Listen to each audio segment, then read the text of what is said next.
Aleyküm ve rahmetullahi ve berekatuhu.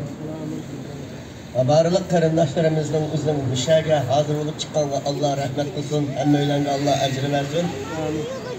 Bizim birinciden Rabbimiz Allah Azze ve Celle'den başka tayancımız, yardımcımız yok.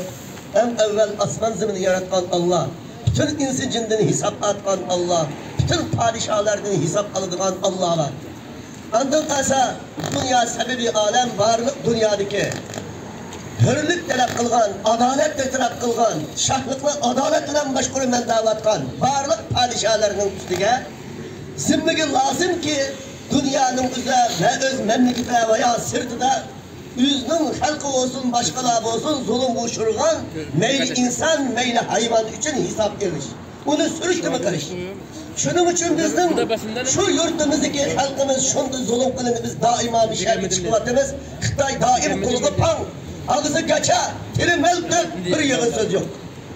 Lakin şunun için bizim hitabımız dünyadaki olan padişahlarının özü çokum özünki şu dünyadaki zulüm kılıngan halk için böyle kız avaz kılıp şu padişahlar aldı hakkını sözlemelik geldiğinki lazım ve periz bulundu. Şunu ümit kılımız, şunu talep kılımız.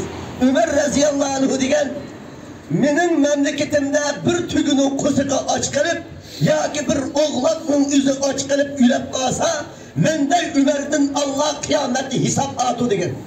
Şu sebepten bizden hayvan emez insan hissi yok, izdırgı yok, namazı yok, duası yok. Ülüvatını bunun için sürüştürme kılmak her bir şahlarının geldiği lazımdır. Biz şunu ümit kılımız ve talep kılımız, arzu kılımız. Amin. Elhamdülillahi Rabbil alemin. Errahmanirrahim. Maliki yevmiddin. İyyâke na'budu ve iyyâke nesta'in. İhdina sıratal müstakim. Sıratal lezîne en'amte aleyhim. Gayril mağdubi aleyhim veleddallin. Allahümme salli ala seyyidina Muhammedin ve ala alihi ve sahbihi ecmain. ربنا تقبل منا وتب علينا إنك أنت التواب الرحيم ربنا ظلمنا أنفسنا وإن لم تغفر لنا وترحمنا لنكونن من الخاسرين. Ey asman ve zeminlerini yoklattın, var kılgan Allah. Biz kolumuzdan gelişi sebeplerini kılıp kadem aldık ey Allah. Nâli feryadımızda evvel üzenge, keçilerde, namazlarda teledik ya Allah. Andın sonra sebep kılıp gücümüz yok bir içeri zayıflar, kavim olan insanların üzerine yardım idamı sebep kılışır bir yere hazırlandık ey Rabbim Allah. Muş her bir çıkan cemaatlerimizden her bir alınan kademlerini bulan şu emellerini makbul kıldın ya Allah. Her bir muş hizmetlerine yürükünü yığılan, ağızlı tiligen her bir cemaatlerimizden duasını icabet kıtmağını ya Allah. Varlık hemimizden dualarını icabet kıldın ya Allah.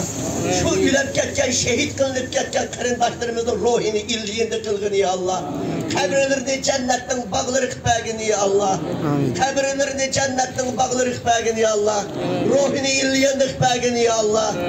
Hem de ondan başka varlık, ondan başka hayat kıtmağın karındaşlarımızı şu zulümden üzüm halas kılgın ya Allah. Şu zulümden acıratkın ya Allah. Ve şununla terörçiler zulümü yardım kılgan, her türlü zulüm kılgan zalimlerinin hidayetke layıklarına hidayet ata kılgın ya Allah. Eğer hidayetke layık kalmışsa Allah şularının kısası ve intikam için hilak etkin ya Allah. Ey Rabbim Allah senden tüledik ya Allah, sana yalvardık ya Allah, senden esıldık ya Allah.